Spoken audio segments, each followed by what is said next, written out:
This week on To the Contrary. Why women don't vote for women. Then, stay-at-home moms on the rise. Behind the headlines, career opportunities for female veterans.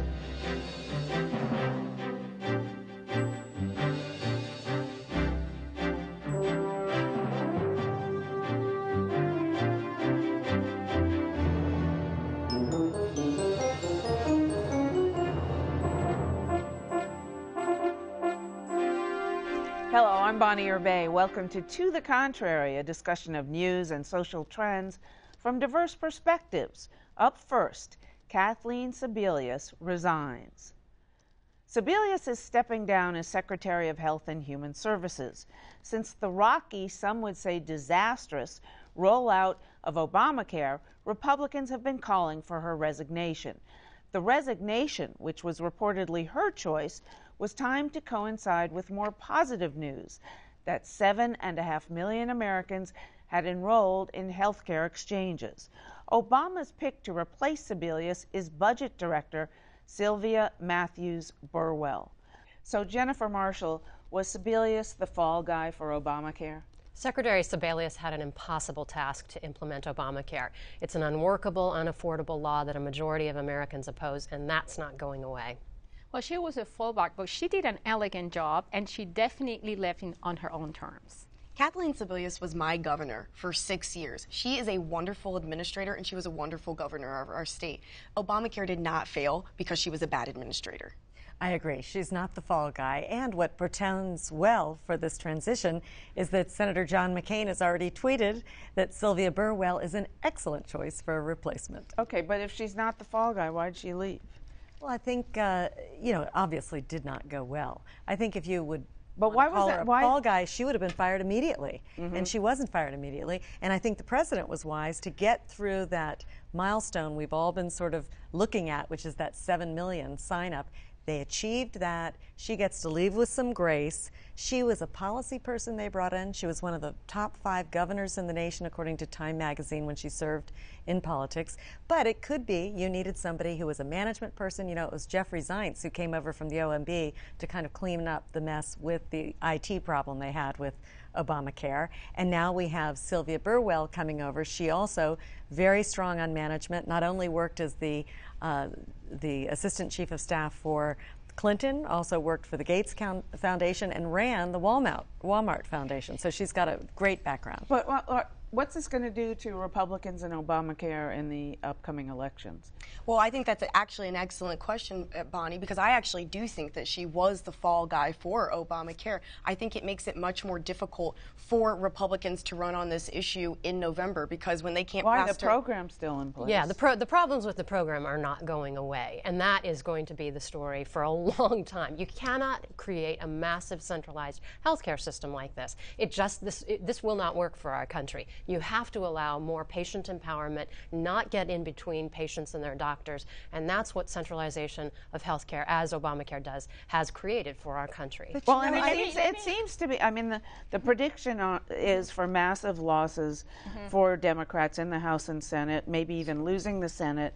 So it seems to be a working issue for Republicans. Absolutely. I'm not quite sure from a political standpoint if letting her go now, even though she announced to the world months ago that this is the date she was going to leave. So this was obviously That's not orchestrated. True. Let me finish. It's really not good for politics, because the fact is that for a long time we've been hearing news that she was never really in the inner circle of the implementation of the health care bill. Really, truly, that the White House was calling the shots. But she was always willing to take the fault. She was always willing to take the fault, and a lot of negative energy was projecting on her. It would have been a good thing to continue that through the elections, because the Democrats are in danger right now of losing both the House and the Senate. But I wouldn't necessarily buy into that. You've got 7 million people who've signed up. You've got a lot of families whose children, up to the age 26 now, don't have to get their own insurance. They're covered by their parents. And you have people with pre-existing conditions who are just beginning to tell their story about how this has profoundly changed their lives, changed their abilities to switch jobs and get the kinds of careers that they want. I think that it's a bit premature to be making these negative prognostications. Well, All I was going to say is that just 12 days ago, she actually said that she wouldn't be leaving till November. So it hasn't been long known that she was going to be leaving at this time. I do think that this was a strategy by the Democratic Party to take some focus off of her, because she is the one who's mostly linked to the law, so that going into November, it would be harder for Republicans. Last word, Jen. One thing her fingerprints are all over is the HHS mandate that requires almost all employers to provide for abortion-inducing drugs, contraception, and sterilization. And there are hundreds of cases in court right now that are challenging that on religious liberty grounds. That is an HHS, it's the HHS mandate, and her fingerprints are on that. All right, let us know what you think. Please follow me on Twitter at Bonnie or Bay or at To the Contrary. From presidential nominees to women voters. Nearly 300 women are running for House and Senate seats in the upcoming midterm elections, some in very tight races. But these candidates have learned not to count on women voters. In recent elections, several female politicians lost the female vote. For example, Democratic Senator Blanche Lincoln lost her re-election in Arkansas partially due to a 16-point deficit among women. Christine Quinn won only 16% of the female vote in her failed run for mayor of New York City. Even Hillary Clinton lost the women's vote by 24 points in the South Carolina primary in 2008. So why don't women vote for women? Celinda Lake, a Democratic pollster, is one of the strategists trying to answer that question. In general, partisanship soundly trumps gender now. We still see a little bit of Democratic defection for women candidates, and we definitely see independent women vote more for women candidates. On the other side of the aisle, many Republican women candidates struggle with the women's vote, particularly Latina and Black female voters. In 2010, California gubernatorial candidate Meg Whitman won among white women, but lost the Latina vote by 70 points and the Black female vote by almost 40 points. With the midterm later this year and the looming 2016 presidential elections, female candidates will try their best to make their case to all women. So, Megan, if Republican women are losing the Latina and African American votes, and probably as well the older white women's votes, by such huge margins, why are Democrats still positioned, as it looks like, to possibly lose the Senate and lose more seats in the House this fall? Well, as I said, let's just wait and see. You know, we've just come off a week where the Republicans have pretty much said they're not going to vote for paycheck fairness, and there are a whole lot of economic issues that are rolling through November. And while they're focusing on criticizing Obamacare, the voters are going to find out where they stand on these household economic issues that are really important to women of both parties. And if you want to see an example of crossover voting by women, look at Kirsten Gillibrand's last race in New York. Kirsten won 33% crossover voters, Republican voters. Why? Because she focused on those family economic issues, raising the minimum wage, fair paycheck, you know, making sure women and men are being paid the same, child care, paid maternity leave. Sexual assault in the military, she's been big on that. She has been big on that. And these are not necessarily Republican issues or Democratic issues. They appeal to moderate women of both stripes. And I think that you're seeing a lot of these issues now. They're going to be getting a lot of attention before November. And so we look at it now, and it looks like Obamacare is an ace for the Republicans. I think that could change, too. Women candidates should be evaluated on the merit of their ideas and the qualifications that they have for office, their competency. And so if women are not always choosing women to vote for, that's great. Feminists should cheer that because it shows that women are thinking for themselves. So let's have great idea debates about keeping more of your paycheck, about having the choice to make the decisions that work for your family and your work-life balance. That's, I think, what we need to be debating in this country. Well, I have a question. Men obviously vote for men, right? I mean, so why shouldn't we want women to vote more for women? Men vote for men when they like their ideas. You know, but I think there's another issue here. I wish it was also simple, that it's all about, you know, your qualification and it's all about meritocracy. But the fact is that a women candidate have to be beautiful, have to look perfect, have to have great ideas. You know, the standard is so much higher for a female candidate, and that's really the challenge. And we know it makes a difference. I remember during the budget debacle how the female legislators, particularly in the Senate, were the ones that got together and really were able to salvage the moment. So we need more women in positions of power, but it's the expectations of the voters that need to also evolve, and they haven't. There's double standards. So well, let me go back to you. How do Republicans, if they can at all, win minority women's votes? Well, I think that what you need on the right that has really been missing for a long time is organizations that reach out specifically to women that are empowered, sort of like Emily's List. There are some on the right, but none that are as powerful as Emily's List at getting women elected. And so whether they're minorities or otherwise, I think that the right has to build up an infrastructure like that before you're going to see a lot more women candidates getting elected to. But let me ask you this. Let me ask you this, because minority women, sadly, and are among the lowest income people in the demographic in the country, and the Democrats are more for government services for poor people. So they're not stupid. They vote Democratic because they know the Democratic Party is going to pass Obamacare and is working towards equal pay, whereas middle and upper class women don't really care about that stuff as much. So don't you have to change your party's platform in order to get more women? I mean, it is a substance.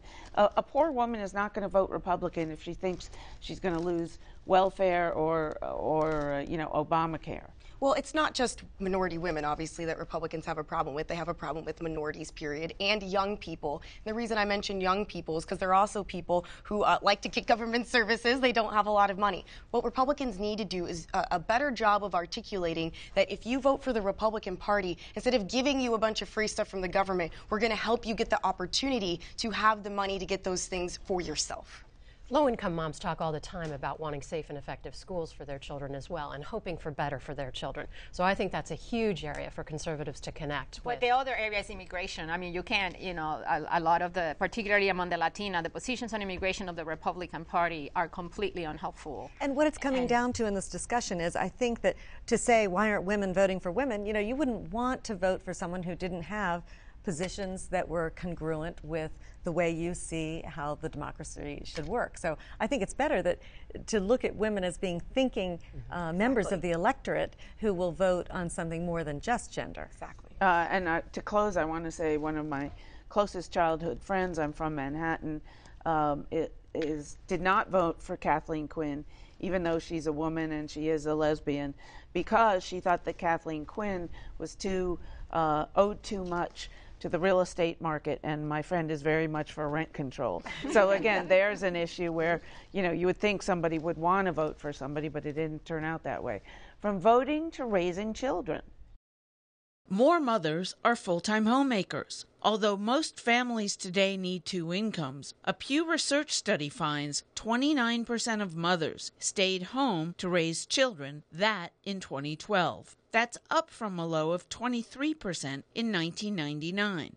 Who are they? 2/3 have working husbands, and most are home by choice, even though they are not considered affluent. A growing number, 6%, could not find work. Researchers also say immigration plays a role. 40% of immigrant moms stay home, compared with about 1/4 of moms born in the U.S. Whether by choice or circumstance, researchers say most stay-at-home moms are younger, less educated, and nearly 3 times as likely to live in poverty than mothers who work. So before we get to this issue, I want to correct myself. I said Kathleen Quinn. It's Christine Quinn, who ran for mayor of New York City. But anyway, so what's this with immigrant moms staying home? How they come, they're doing it in poverty? I don't get it. Well, I think it sounds more, it's foreign-born, mostly seems to me cultural. Yes, the data shows that most of the women that stay at home are higher poverty rates than women that work. So they're coming here to go on welfare. Well, the thing is, if you look at the number, but Bonnie, if you look at the numbers, they have husbands. The majority of these women have husbands that are working and they're staying at home taking care of the kids. There is 20% that are single moms, and you know, really, it's very harsh and extreme poverty, most likely for those. But the foreign-borns and the thinking is that the reason why they show that way in the figures is because they're becoming increasing large numbers of the population as a whole. So it's reflective also of the percentage and the large number of immigrants in the country. But the majority of them are just, you know, probably from traditional countries in which if you have a husband that can support you and you can take care of your children, that's what you would do. But also it's a little bit difficult at that level to, everybody I know does the math, says it's hardly worth it. You know, I have to pay for childcare and I may as well be home with my children because I'm not able to do it. And in a lot of countries, you have some support usually what you hear about immigrants, particularly, you know, and 80% of the immigrants who come in don't have a high school education, is they come here to work. That's what's surprising to me. And the women work a lot too. So I'm surprised. I was surprised by these data that said that a lot of them aren't working. Well, so I don't think this study gave us an insight as to what the pattern is in the immigrant population. So it may reveal some cultural preferences, as you were saying. But the majority here are home because they want to be home. Now, 6% are saying, I can't find a job, I would like to be in the workforce. But in general, the surveys that look at what women want in terms of their work-life balance, most women are saying, I'd like to work less than I do, or I'd like to be at home completely with my kids.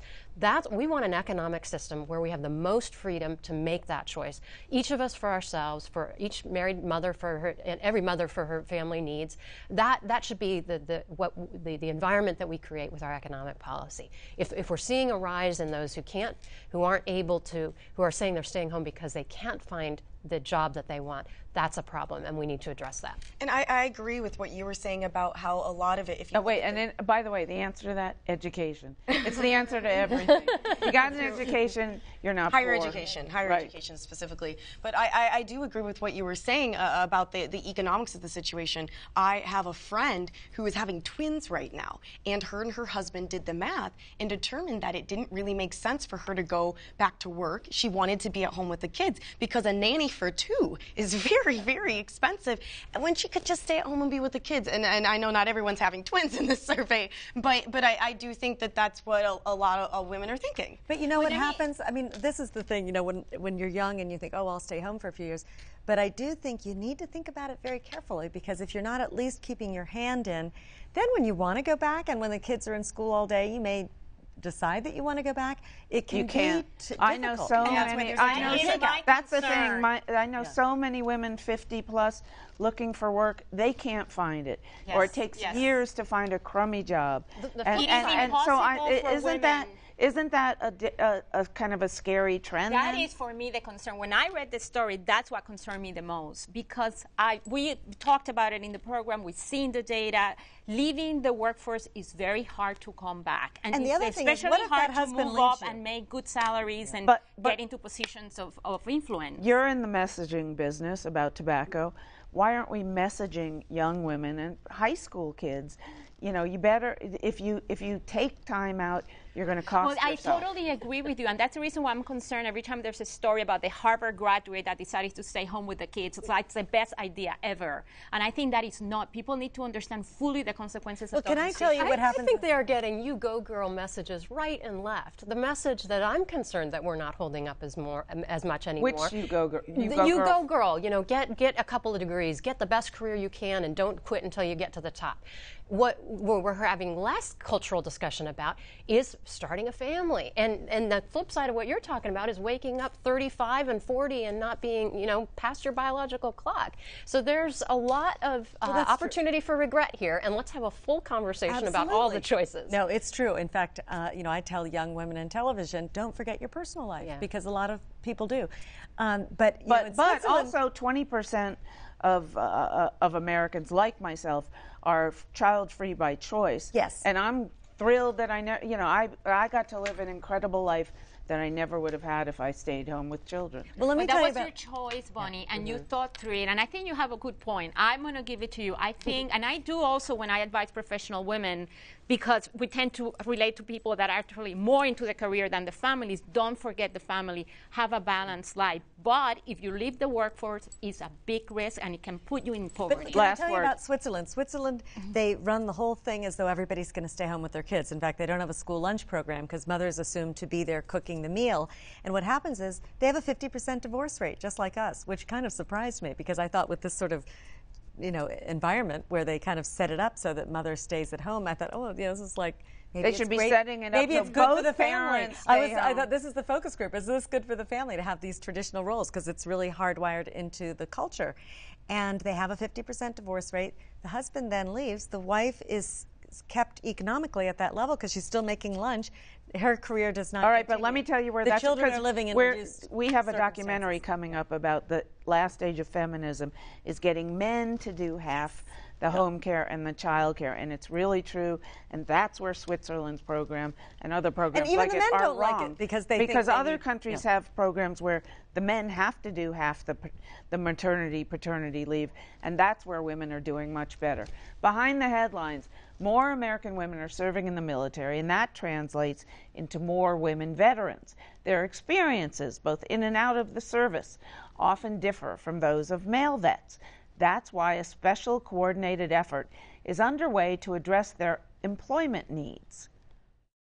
Alyssa Eaton served her country in the Marines. After leaving the service, she taught high school, but she found herself unemployed after moving for her husband's new job. At first, she didn't know where to turn. It's actually overwhelming how many resources are available not only for veterans but specifically women veterans that I would have never known about had I not met Charlie. Navy veteran Charlie Palumbo helps women veterans find and use employment services. She says the women don't always recognize how military service translates into valuable civilian job skills. I didn't even know what I was capable of doing, and the things that I'd learned not only as a teacher but as a Marine to put into my resume and what I'm actually qualified to do. The Department of Labor is also jumping in to help women veterans. We were able to, in a short period of time over the past year, finally develop a program through our Veterans Employment and Training Program that specifically focuses on the employment needs of women veterans. One of the challenges, women don't always tell recruiters or potential employers that they are veterans. Being a woman vet myself, I noticed that we have a lot of women veterans not self-identifying and employers not realizing that women veterans are of value. Today, women make up 10% of American veterans and 14% of the active duty population. Of the roughly 2 million women veterans in 2014, some 5% are unemployed. That's likely to increase as servicewomen re-enter civilian life in larger numbers. More combat experience for women is also creating unforeseen problems. I think it's really important to remember that female veterans don't come out of a cookie cutter. There are as many different experiences as there are female veterans. Veteran and single mother Jacqueline Santana operated cranes and boats for 5 years in the Navy. Since leaving, she's used the GI Bill and state funding to build a career in communications. Despite earning a master's degree in 2012, she lost her job to outsourcing. Last year, Santana discovered she had breast cancer. There are some difficulties that I do face, but I'm confident with the network that I'm establishing, and I'm hoping that the Women's Veterans Conference can open up doors for me that I was unable to recognize during my early years. There are going to be more and more veterans coming out who are younger, who are women who are supporting their families, and the good story is that there are women who are coming out with an incredible host and breadth of experiences and new skills that a lot of women in the civilian community don't have. So should the government be doing more for women vets? Well, you know what they are doing, which I think is so great? They are going to require that companies that contract have the same percentage of employees that are a percentage of veteran women in our society. So they're now saying not just hire veterans, but we're going to give you preference in our contracting if you reflect women in your workforce who work in the military on a metrics-based basis. The number of veterans that I see that are homeless on the streets in Washington, D.C. is just completely heartbreaking. And this is one area in which they work for the government. They were willing to give their lives, and I absolutely think the government should do more. Well, networking is fantastic. It works for everybody, and it's really exciting to see the veteran women networking to help each other. The needs are as diverse as the number of women, as we heard, and so this is going to be an issue of raising awareness and making sure that the relational networks are there in many, many different ways around them. And it's wonderful that they are coming out of the services with technical, male-oriented skills that they can go into the marketplace and sell. That's it for this edition. Please follow me on Twitter and visit our website, pbs.org/tothecontrary. And whether you agree or think to the contrary, see you next week.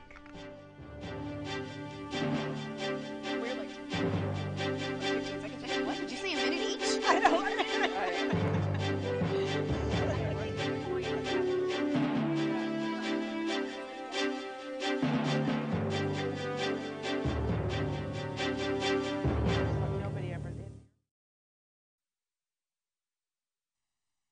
Funding for To the Contrary provided by